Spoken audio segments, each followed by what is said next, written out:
जब पोते ने दहेज में दादाजी को मान लिया, बिन्नी स्कूल से जैसे ही घर लौटा वह देखती है कि उसके दादाजी अपना बैग पैक कर रहे हैं। बिन्नी ने अपने दादाजी से पूछा कि दादाजी आप कहाँ जा रहे हैं।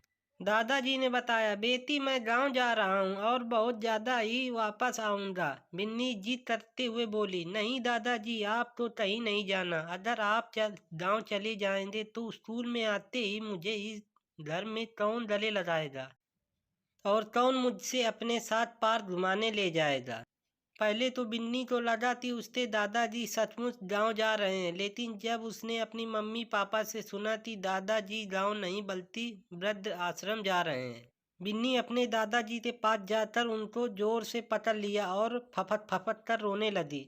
उसके दादाजी भी अपनी पोती को छोड़कर कहीं जाना नहीं चाहते थे, लेकिन वह यह भी नहीं चाहते थे कि उनके लिए उनके बेटे और बहू तो आपस की रिश्ते खराब हो जाएं। रोज रोज की लड़ाई झगड़े से तंग आ गए थे। उन्होंने अपने आप तो वृद्ध आश्रम में जाना ही उचित समझा। राम दयाल जी के बेटे और बहू दोनों डॉक्टर थे, इस वजह से उनका ज़्यादातर टाइम घर से बाहर ही बीतता था और दोनों का टाइम टेबल भी अलग अलग होता था। दोनों अपने प्राइवेट में इतने बिजी हो गए थे कि उनको अपने पिताजी की जिम्मेदारी अपने तरक्की में रोड़ा अटकने जैसी लगने लगी। दोस्तों, बुढ़ापा भी एक रोज से कम नहीं होता। रामदयाल जी तो गांठियों की शिकायत भी थी, इस वजह से उनके जोड़ों में अक्सर दर्द होता रहता। जब भी वह अपनी बहू तो बेड से उठने के लिए आवाज देते, बहू अपने ससुर पर बड़ा बड़ा करने लगती। बिन्नी के पापा रमन कई बार अपनी पत्नी दिव्या से कहते कि दिव्या हॉस्पिटल में तो तुम रोगियों की कितनी सेवा करती हो, लेकिन बाबूजी की सेवा करने में पता नहीं क्यों तुम्हें गुस्सा आने लगता है। दिव्या का जवाब होता, रमन मैं तुम्हें साफ साफ शब्दों में कह दूं, जो अस्पताल में हम करते हैं वह सेवा नहीं होता, बल्कि हम हमारा जॉब है और इसके लिए हमें पैसे मिलते हैं। रमन चुप हो जाता, इससे आगे वह क्या बोलता। एक दिन बिन्नी के दादाजी को टॉयलेट जाना था। बहुत देर से आवाज लगा रहे थे, लेकिन किसी ने भी नहीं सुना। उन्होंने बेड पर ही टॉयलेट कर दिया। फिर जब दिव्या को पता चला कि ससुर जी ने बेड पर ही टॉयलेट कर दिया है, फिर तो पूरे घर में हंगामा खड़ा हो गया। दिव्या ने अपने काम वाली बाई को टॉयलेट साफ करने को बोला, तो उसने भी साफ मना कर दिया, मैडम जी मैं इस घर की साफ सफाई के लिए आपके यहाँ नौकरी करती हूँ, आपके ससुर जी टॉयलेट साफ करने के लिए नहीं। गुस्से में दिव्या नहीं, बिन्नी के पापा तो फोन लगाया और बोली, जल्दी से तुम घर आ जाओ, तुम्हारे बाबूजी ने बेड पर ही टॉयलेट कर दिया है। बिन्नी जब स्कूल से आई तो उसने देखा उसके घर में हंगामा खड़ा हुआ है। उसके दादाजी ने बेड पर ही टॉयलेट कर दिया है। वह बिना कुछ सोचे अपने दादाजी का हाथ पकड़कर टॉयलेट के अंदर ले गई और उसने अपने दादाजी को टॉयलेट साफ किया।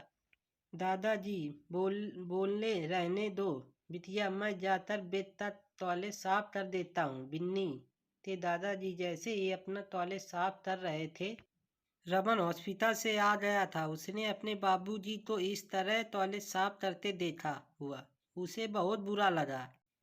उसने डिसाइड कर लिया था कि अगले दिन ही अपने बाबूजी को वृद्ध आश्रम में भर्ती कर देंगे। कम से कम बाबूजी को इतना कष्ट तो नहीं सहना पड़ेगा, जितना पैसा खर्च करना होगा वह करेंगे, क्योंकि उनके पास समय नहीं है कि वह अपने बाबूजी की सेवा कर सकें। दादाजी को वृद्ध आश्रम जाने का मन नहीं था, चाहते कितना भी कष्ट हो रहा था, लेकिन वह अपने घर में रहना चाहते थे। लेकिन बहू बेटे की आपसी लड़ाई के कारण उन्हें वृद्ध आश्रम जाना ही पड़ा।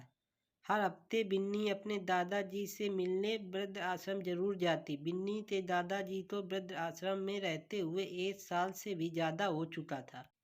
बिन्नी इधर 10वीं का बोर्ड 98% पास हो गई थी। अब वह मेडिकल की तैयारी करने के लिए राजस्थान की कोटा जाने वाली थी। बिन्नी ने अपने माता पिता से यह शर्त रखा कि वह कोटा तैयारी करने के लिए तभी जाएगी जब उसके साथ उसके दादाजी भी जाएंगे।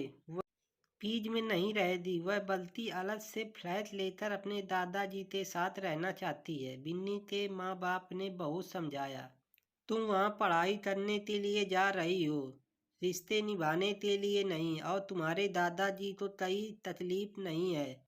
जब भी तुम छुट्टी में वापस आना, अपने दादाजी से जाकर मिल लेना और फ़ोन पर बात करते रहना। बिन्नी ने अपनी मम्मी पापा से साफ साफ शब्दों में कह दिया था कि अगर मैं कोटा जाऊं तो अपने दादाजी को लेकर जाऊंगी, नहीं तो मैं कहीं नहीं जाऊंगी। रमन और दिव्या को अपनी बेटी की जिद के आगे झुकना ही पड़ा। अब रामदयाल जी अपने पोते के साथ कोटा में रहने लगे। पढ़ाई के साथ साथ अपने दादाजी का भी ख्याल रखती थी। रोजाना शाम को दादाजी के पैरों में मालिश जरूर करती थी।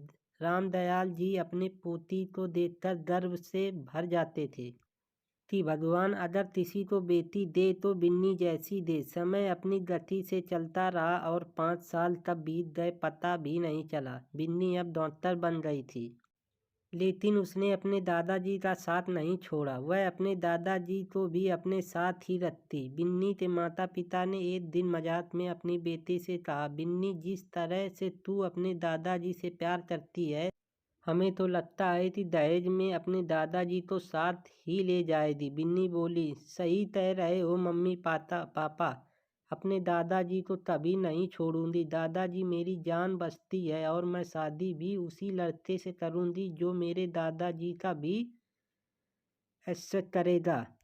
बिन्नी की माँ दिव्या बोली, क्या बहती बातें कर रही हो, ऐसी भी कभी होता है क्या? बिन्नी दिल्ली से जिस हॉस्पिटल में डॉक्टर थी उसी हॉस्पिटल में दीपेश नाम का एक डॉक्टर भी था जो बिन्नी से बेहद प्यार करता था। एक दिन उसने शादी के लिए इजहार कर दिया। बिन्नी भी मन ही मन उसे पसंद करती थी, लेकिन बिन्नी ने दीपेश के सामने यह शर्त रखी, अगर तुम मुझसे प्यार करते हो और मुझसे शादी करना चाहते हो तो तुम्हें मेरा एक शर्त स्वीकार करनी पड़ेगी। पहली शर्त तो बताओ, नहीं पहले या ना कहो। दीपेश ने कहा, हाँ बाबा हाँ, तुम्हारी जितनी भी शर्तें हैं तुम्हारे लिए सब मंजूर है। बिन्नी ने कहा, दीपेश मैं आपसे अपने दादाजी को रखती हूँ और मैं चाहती हूँ कि शादी के बाद भी दादाजी हमें साथ ही रहें, इतने से अलग नहीं हो सकती। अगर तुम तैयार हो तो मैं तुमसे शादी करने के लिए तैयार हूँ। दीपेश ने हंसते हुए कहा, बस इतनी सी बात है, मैंने तो सोचा पता नहीं तुम्हारी क्या शर्त होगी, मैं तो डर ही गया था। यह तो बहुत अच्छी बात है, इससे यह पता चलता है कि तुम्हारे मन में बुजुर्गों के प्रति कितनी श्रद्धा है।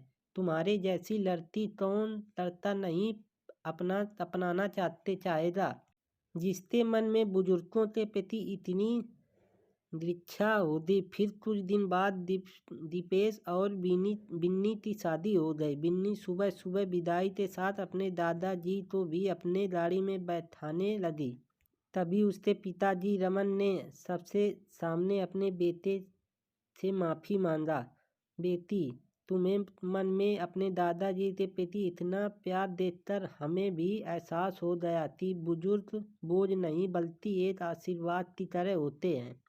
जहाँ भी होते हैं अपनी आशीर्वाद से उस घर को स्वर्ग बना देते हैं। बिन्नी की माँ दिव्या भी आ चुकी थी। उसने भी अपनी बेटी से माफ़ी मांगी और बोली, तुम्हारे दादाजी भी अब हमें साथ ही रहेंगे, इनको कोई दिक्कत नहीं होगी, हम तुम्हें विश्वास दिलाते हैं। बेटी बिन्नी ने दादाजी बोले, बिटिया मुझे अब यहीं रहने दो, तुम अपने जीवन में खुश रहो और वीडियो कॉल पर रोजाना बात होती रहेगी। तुम्हारी वजह से आज मेरे बेटे और बहू दोबारा से मेरे हो गए हैं। वह जानते भी लोग खड़े थे। सब लोग बिन्नी पर गर्व महसूस कर रहे थे और सबसे ज़्यादा खुश तो बिन्नी के सास ससुर थे जो इतनी अच्छी संस्कारी बहू अपने घर ले जा रहे थे। तो दोस्तों आपको कहानी कैसी लगी कमेंट बॉक्स में ज़रूर बताएं। तो अगली कहानी में फिर से मिलेंगे। धन्यवाद।